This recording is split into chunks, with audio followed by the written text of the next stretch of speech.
Pemirsa, pemindahan ibu kota negara terus dikebut pemerintah dari Jakarta ke Nusantara. Pro kontra pun hadir di tengah perjalanan pemindahan ibu kota negara baru.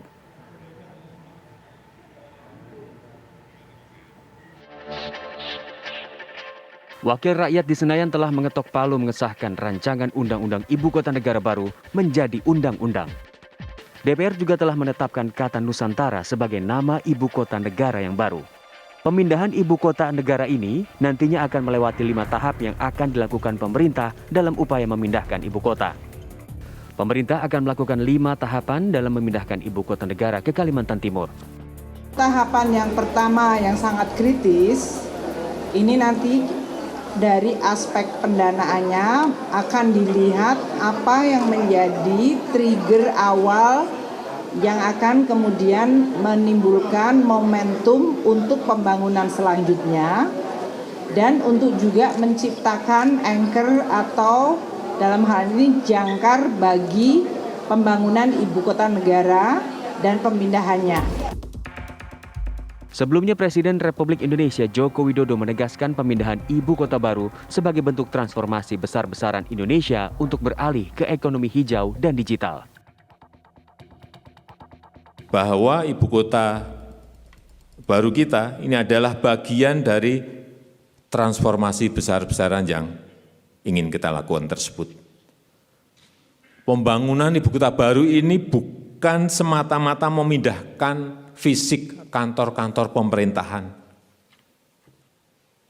Tujuan utama adalah membangun kota baru yang smart, kota baru yang kompetitif di tingkat global, membangun sebuah lokomotif baru untuk transformasi negara kita Indonesia. Kita langsung bergabung bersama dengan sejarawan JJ Rizal. Halo Mas JJ Rizal, kami ingin tahu tanggapan Anda mengenai nama Nusantara yang digunakan untuk ibu kota baru. Mas JJ Rizal. Iya, makasih Mas Andrew. Sebenarnya nama Nusantara ini nama yang diambil dari hasanah sejarah kita ya. Cuma Nusantara sebagai nama itu kan berkembang sesuai dengan konteks zamannya. Nah, Nusantara sendiri lahir di zaman Majapahit dan sebagai sebutan untuk membedakan antara negara ibu kotanya dengan di luar ibu kota.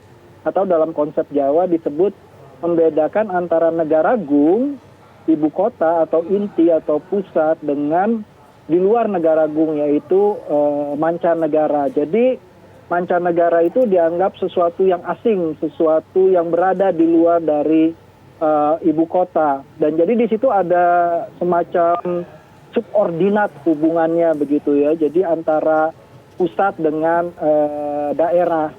Nah, nama ini kemudian terkubur selama hampir 5 abad dan dihidupkan lagi di awal abad ke-20 oleh tokoh-tokoh pergerakan nasional, tapi umurnya sangat pendek walaupun digunakan oleh Soekarno, oleh Suhardi Suryaningrat, tapi kemudian mereka meninggalkan nama Nusantara itu sebagai alternatif untuk nama negara bangsa yang mereka bayangkan. Mereka lebih memilih kemudian menggunakan nama Indonesia karena dianggap nama Nusantara ini itu sama dengan konteksnya, sebangun sejajar dengan negara kolonial yang sifatnya subordinatif terhadap orang pribumi. Orang pribumi dianggap sesuatu yang di luar, sesuatu yang asing, sesuatu yang dianggap tidak beradab begitu ya, tidak kelas begitu ya. Jadi mereka segera tinggalkan nama Nusantara ini. Oke, baik. Nah, kemudian Bang JJ, lagi, kemudiannya kita tahan dulu. Kita nanti akan lanjutkan perbincangan, tapi usai jeda berikut pemirsa. Selamat menjalankan ibadah sholat maghrib bagi Anda yang berada di wilayah DKI Jakarta dan sekitarnya. Kita lanjutkan kembali kabar petang pemirsa.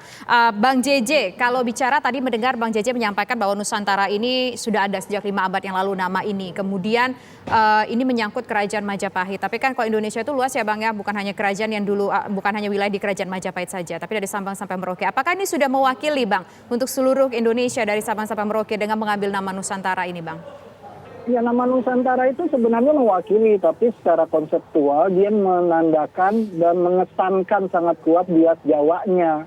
Karena dalam kata Nusantara pada zaman Majapahit itu, daerah di luar dari ibu kota Majapahit itu dianggap sebagai mancanegara, sesuatu yang ada sebagai subordinat, jadi tidak sejajar begitu loh. Jadi pusat itu adalah pemilik komando, pusat anutan dalam artian bahwa daerah-daerah itu tidak bisa bersuara, tidak bisa punya hak untuk menyatakan dirinya, semua ditentukan oleh pusat. Itu yang kemudian tercermin dalam kata pejabat pusat dan pejabat daerah. Jadi posisinya tuh sangat subordinatif. Itu yang membuat menurut saya dalam kalau kita refleksikan kepenamaan ibu kota baru ini, maka kata Nusantara yang dipakai itu sebenarnya kata yang lebih merujuk pada apa yang hidup di zaman Majapahit, tapi ditolak oleh tokoh-tokoh pergerakan nasional ketika di awal abad 20 tuh dihidupkan kembali, itu umurnya sangat pendek.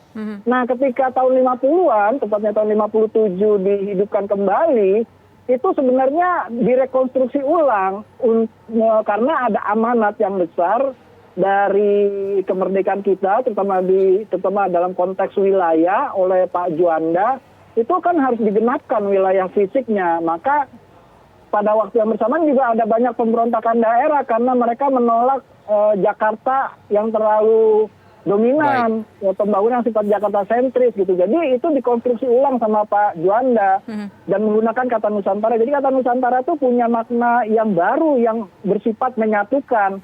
Tapi makna ini kemudian diselewengkan di zaman Orde Baru, dikembalikan ke makna zaman Majapahit. Dan kalau kita lihat proses pembangunan ibu kota baru, maka kita bisa melihat nama Nusantara ini tidak merujuk pada Juanda atau bisa diperbandingkan pada Nusantara Juanda dalam konteks wawasan Nusantara, tapi pada Majapahit dan Orde Baru. Terima kasih penjelasan sejarawan JJ Rijal sudah bergabung di Kabar Petang. Kami akan segera kembali sesaat lagi pemirsa.